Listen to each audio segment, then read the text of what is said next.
Hello team players! It's time for the first video in my Ancestry series, and today I want to talk about my favorite ancestry and one that is severely underrated, the Hobgoblin. Let's dive in. Although Hobgoblins look and act very much goblinoid, their starting stats are actually closer to human. 8 ancestry hit points, medium size, and a speed of 25 feet. For their ability boost, they very much went into the Hobgoblin as a commander. As such, they get a boost to Constitution, Intelligence, and of course the free boost you always get. But they're going to be very much reckless commanders, as their ability flaw is in Wisdom. And Hobgoblins don't actually have their own language. They start off with Common and Goblin. But the good news is that Hobgoblins do get dark vision just like regular goblins do. Now let's get into the heritages. Hobgoblins are very much known for their war against the elves. And although the Hobgoblins did win and were freed, some Hobgoblins still retain their resistance to all magic, which of course they refer to as elf magic. The Elfbane Hobgoblin Heritage allows you to use a reaction if you haven't rolled against a magical effect to gain a +1 on that saving throw. And if the effect is arcane, you get a +2. This is any magical effect, not just spells. And it's any saving throw. A lot of times you will be rolling saving throws against magical effects, particularly spells. So this is actually one of the best Hobgoblin heritages you can take. But there's one that's even better that I'll get to later. Taking the Runt Boss Hobgoblin heritage means you're somewhere between a goblin and a hobgoblin. You're taller than a goblin, but you're shorter than most hobgoblins. This effectively means that normal goblins look at you like you're more like them. So they're more apt to take your orders. You gain the Group Coercion skill feats, and if you ever roll a success on an intimidation check to coerce specifically a goblin, you get a critical success instead. And if you roll a critical failure, you only get a normal failure. Remember that this is specifically goblins, not creatures with the goblin traits. So you don't get this effect against other hobgoblins or things like bugbears. But if you want to play that runty, bigger than his britches hobgoblin who's leading a bunch of goblins to do something, this is the heritage for you. With the Short Shanks Hobgoblin heritage, you're just as tall as normal hobgoblins, but your legs seem shorter because your upper body is so muscular. You gain the Ride feats, and you're not off guard whenever you are climbing. This one can be good, it just depends on what type of character your hobgoblin is. If you want to play a hobgoblin that rides something like a warg into combat, but you're not a ranger or a druid or something else that gets an animal companion, this is the heritage for you. The Smokeworker Hobgoblin is an interesting take on the fire-resistant heritage. You still get the fire resistance equal to half your level. However, environmental effects affect you normally. Instead, if a creature is concealed by nothing but smoke, you can ignore the flat check to target them. Remember that this doesn't work if they're concealed by anything other than smoke, even if they're also concealed by smoke. And remember also that they're still concealed, which means they can hide from you. All this means is that you can automatically target them if they're concealed by smoke. Steelskin Hobgoblins are, in my opinion, one of the best ones. These hobgoblins have taken so much damage from cuts and burns that parts of their body have hardened and are more resistant to damage. Your flat check to end almost all types of persistent damage is reduced from 15 to 13 or to 8 if you have particularly effective assistance. Persistent damage is actually a lot more common than some people think. In addition, this is a great way of keeping your character up, and the longer your character is up, the more they can help the team. If you're going to play a hobgoblin, this is one to definitely consider. Warmarch hobgoblins are great if you just want to go. Even if you normal fail on a check to subsist, but not critically fail, you can keep yourself fed with 4 meals. This effectively means that if you subsist, you either succeed or critically fail. There's no penalty for being fed with poor meals, so yeah, it's either success or critical failure. Also, when exploring, you can hustle for twice as long as you normally could. Unfortunately, this doesn't extend to the rest of your party. So this part isn't great, but can be useful if you're in an exploration campaign. And finally, for Hobgoblin Heritages, we have the Warren-bred Hobgoblin. These Hobgoblins have extra sensitive ears. If you are underground and using the Seek action to find undetected creatures, you can do so in a 30-foot burst rather than a 15-foot burst. In addition, if you roll a success on an acrobatics check to squeeze, you get a critical success instead. This heritage is really decent. Being underground is like one of the most common things you can ever do in Pathfinder. So that seeking in a 30-foot cone is pretty much always going to come up. The squeezing thing could be useful, but it all depends on what your GM throws at you. Okay, time for Ancestry Feats. First of all, we have one of my favorite Hobgoblin feats, and one that is absolutely insane on Alchemists, Alchemical Scholar. Taking this feat means you get 4 formulas for common alchemical items, and every time you level up, you get an additional formula of your level. If you're a Hobgoblin Alchemist, this is a must-take. Alchemists are already one of the most versatile classes in the game, and this just makes them even more so. And even if you're not an alchemist, this gives you almost as many formulas as if you were an alchemist. If you want to create alchemical items during downtime, even if you're not an alchemist, this is a must-take feat.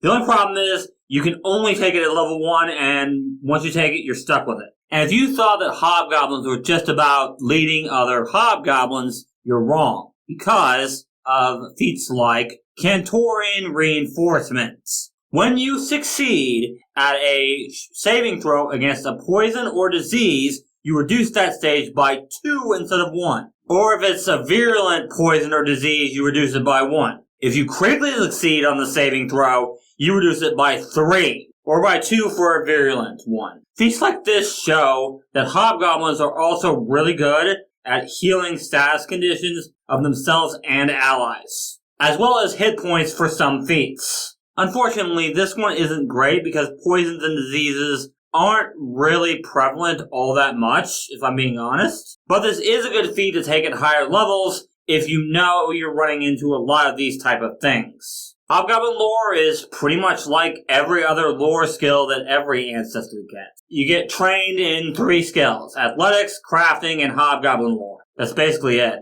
Hobgoblin weapon familiarity is actually a little better than most weapon familiarity feats, just because you get so many weapons. You become trained in composite longbows, composite short bows, glaives, longbows, long swords, and short bows. That's a significant amount of martial weapons. And now that Treasure Vault is out, we actually do have 2 uncommon Hobgoblin weapons: the Breaching Pike and the Phalanx Piercer. Both of these have the raising trait, which means that if somebody tries to block you with their shield, it takes more damage than it would with other weapons. And the Breaching Pike is normally a martial weapon, so even if you're trained in just simple weapons, you can use that if you take this feat. And that will scale with your proficiency in simple weapons, unlike the other weapons in this feat. Leaf Clipper is not only hilarious, it's also one of the best teamwork feats you can take as a Hobgoblin. If you critically hit a foe with a weapon from the Flail weapon group, you can wrap the weapon around the target's legs and then let go. This gives the target a permanent minus 10-foot circumstance penalty to their speed until they or their allies spend a total of 2 interact actions removing the weapon. So, you're lowering their speed for the entire combat, or they're wasting 2 actions to take it off. The only downside is you no longer have a weapon, but that's why you have a backup one. Another insane feat for level 1 Hobgoblins. I would actually love to see this get an errata that also had a chance to knock them prone. But that might be a little broken. I'm not sure. Next we've got another fantastic feat that is really good on any build that wants to be in melee. And that is Remorseless Lash. When you succeed at a melee strike against an enemy who is frightened, that foe can't reduce their frightened condition below 1 until the beginning of your next turn. This is flat out amazing. This doesn't work on ranged attacks, but as long as you can keep them within melee reach and hit them every turn, this is a permanent frightened 1, which can be really insane. Sneaky is actually very similar to the very sneaky Goblin feat. When you take the sneak action, you can move 5 more feet, up to the maximum of your speed. In addition, as long as you continue to use sneak actions and succeed on your stealth check, you don't become observed at the end of your sneak action, even if you don't have cover or concealment, as long as you have cover or concealment at the end of your turn. Hobgoblins aren't going to be as sneaky as goblins, but this makes them a little better at it, and that's pretty cool. With Stone Face, you gain a +1 bonus on saving throws against fear effects, and a +1 to your will DC if someone tries to intimidate you. This is flat out just resistance to fear effects, which is pretty great. And finally, for level 1, we have Vigorous Health, which means anytime you would gain any drain condition, you can make a DC 17 flat check. If you succeed, you're not drained. This is honestly better than the human feat because drained is more common than fatigue. And this just flat out negates any drain condition. So if you were about to be drained 3, this just completely negates it. It doesn't even reduce the condition, it just flat out gets rid of it. Honestly, one of the best feats here. Okay, that's all the level 1 feats, so we can move on to level 5 feats now. Starting with Antagonizing Rebuke. If you succeed at a demoralize check against an enemy, that enemy takes 1d4 mental damage at the start of each of their turns, as long as they are frightened and continue to engage in melee combat with you. If you combine this with Remorseless Lash, this is insane. Remember, with Remorseless Lash, if you hit, they can't reduce their frightened condition below 1. That means this can be permanent. Yeah, it's not much damage, and it's mental damage, so it's non-lethal, but if you knock them out with this ability, they can't do anything on that turn. This damage increases to 2d4 at Master Proficiency in Intimidation, and 3d4 at Legendary Proficiency. Every little bit of damage does help. And remember, Frightened 1 is basically a -1 to everything, which really helps the team. And this gives you an incentive to keep it going. Fantastic. Expert Drill Sergeant just gives you more of a bonus when your allies use Follow the Expert on you. If you're an expert in something, you give them a +3 instead of a +2. And if you're master, you give them a +4 instead of a +3. Awesome. Formation training can be okay in the right party, but otherwise isn't that great. If you are adjacent to at least 2 Hobgoblin allies, you gain a +1 circumstance bonus to AC and saving throws. And it's +2 on reflex saves against area effects. With Hobgoblin Weapon Discipline, you get crit specialization effects with Hobgoblin weapons, which is okay just because there are so many of them. With Recognize Ambush, when you roll initiative as a free action, you get to draw a weapon. This is phenomenal for any class that wants to use any type of weapon as a Hobgoblin. This is just a free interact action to draw a weapon, which means you can send your first action on something else. Great.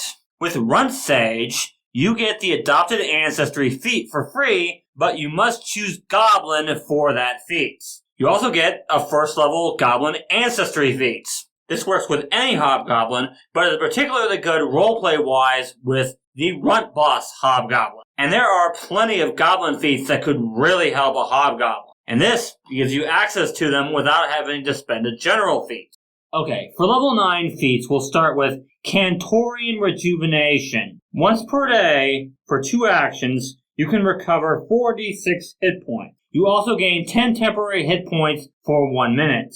Once you reach 15th level, you recover 66 hit points and gain 15 temporary HP. This one is flat out amazing for tanks, but it's also really good for any Hobgoblin that wants to be in melee combat, especially if you're one of those classes that wants to be in melee combat but has low hit points. Unfortunately, this does only work on you, but useful for tanks. Fellow Rider does require you to have an animal companion, but your animal companion becomes trained in intimidation if it's not already. In addition, when your animal companion uses its support benefits, it also grants you the effects of the aid reaction on the first demoralized attempt you do on your turn, even though animal companions normally can't take reactions. Depending on what your animal companion's support benefit is, this could be amazing. Aid is so underutilized, and it's a great reaction. And the great part about this feat is you don't have to spend a reaction, and your animal companion does this when it uses a support benefit. So you do get both the support benefit and the aid on Demoralize. This could be an amazing feat. Pride in Arms is okay. If one of your allies lands a killing blow on an enemy, or at least reduces them to 0 hit points, you can use your reaction to give them temporary hit points equal to their Constitution modifier for 1 round. Whether or not this feat is good depends on your ally's Constitution modifier. I mean, if the Wizard lands the killing blow and has a 1 Constitution modifier, you're giving them 1 temporary hit point for 1 round, which isn't great. Squad Tactics is one of the best feats here. If an enemy is within reach of you and at least 2 allies, that enemy is off guard against you. This effectively means that 2 of your allies can be flanking, and if you come up to them, they're still off guard against you, effectively making the enemy off guard at 3 allies instead of 2, assuming you're the only one with a feat like this. Highly recommend this feat at level 9.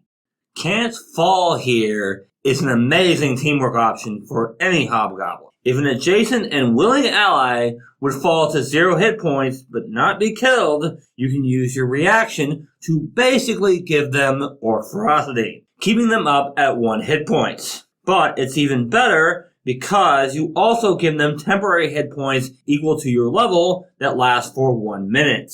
But of course, just like Ferocity, they do increase their wounded condition by 1. Unfortunately, you can only use this once per day. But still, keeping an ally up at 1 hit point is really good. And you can pick this up at level 13, which means that they have 14 hit points when you use this feat. Pretty nice. Formation Master is okay. It does require formation training to use. When you are adjacent to at least 2 humanoid allies, you gain the benefits of formation training. You can also extend the benefits of formation training to Hobgoblin allies. This is a really cool idea, but the fact that they made it so that you gain the benefits of formation training with all allies, but you can only extend it to Hobgoblin allies is not that great. Hobgoblin Weapon Expertise is just like other Weapon Expertise feats. If you become expert or greater in a weapon from a class feature, you get that proficiency in all Hobgoblin weapons. War Conditioning can be pretty good depending on what your GM throws at you. When you gain this feat, you can choose to have a climb speed of 20 feet or a swim speed of 20 feet. So if you're climbing or swimming a lot, this could be a great one to pick up. Especially if you're climbing a lot, because having a climb speed means you're not off guard when climbing. Simple feat, but can be very effective. Lastly, for level 13, we have We March On. You gain the Caravan Leader and the Pick Up the Pace General feats, even if you don't meet the prerequisites. So now during exploration, your party can hustle for as long as the party member who could hustle the longest alone could, plus an additional 20 minutes beyond that. This one is fantastic for exploration campaigns. And lastly, we do have a few level 17 feats to talk about. Starting with Orzazi's Roads. You gain Plane Shift as a primal innate spell. You can cast it twice per week. Once to go to the plane of Earth, and once to come back. So basically, just like gnomes can go to the first world, hobgoblins can go to the plane of Earth. I do kind of wish that hobgoblins had a little more to do with the plane of Earth, but maybe they're saving that for other updates. For example, maybe hobgoblins will be in Player Core 2, and we can talk about more plane of Earth stuff then. With Cantorian Restoration, if an ally within 60 feet of you would die, you can grant them the effects of the Breath of Life spell, except that they heal 68 plus your Constitution modifier. Just like Breath of Life, this does have to be a living creature, which means this won't work if you have a skeleton ally, say. But Breath of Life is an amazing spell on its own, and this heals even more than that spell does. And if you have a high Constitution modifier, it's even better. Keeping allies up in combat is even better than keeping yourself up in combat. That's why Can't Fall here and this feat are so amazing. And then we come to Rallying Cry. Once per day for 2 actions, you can give all allies within 30 feet that can hear you temporary hit points equal to your level. But it gets even better because those allies are also quickened for 1 minute. But of course, like all abilities that give the quicken condition, it is limited. They can only use the extra action to stride, strike, or step. Another insane feat for hobgoblins. Giving allies an extra action is always good, even if it is limited, depending of course on when you use this feat. Hobgoblins aren't really a race that most people think of playing. Most people are used to them just being taller goblins. But in Pathfinder 2e, they are one of the best ancestries to pick if you want to build towards teamwork, as I've just shown in this video. So if I were you, I would at least test them out. And if you're looking for a build that uses the Hobgoblin ancestry, you can check out this video here. Thank you guys so much for watching, and remember, teamwork is vital. It helps us solve problems.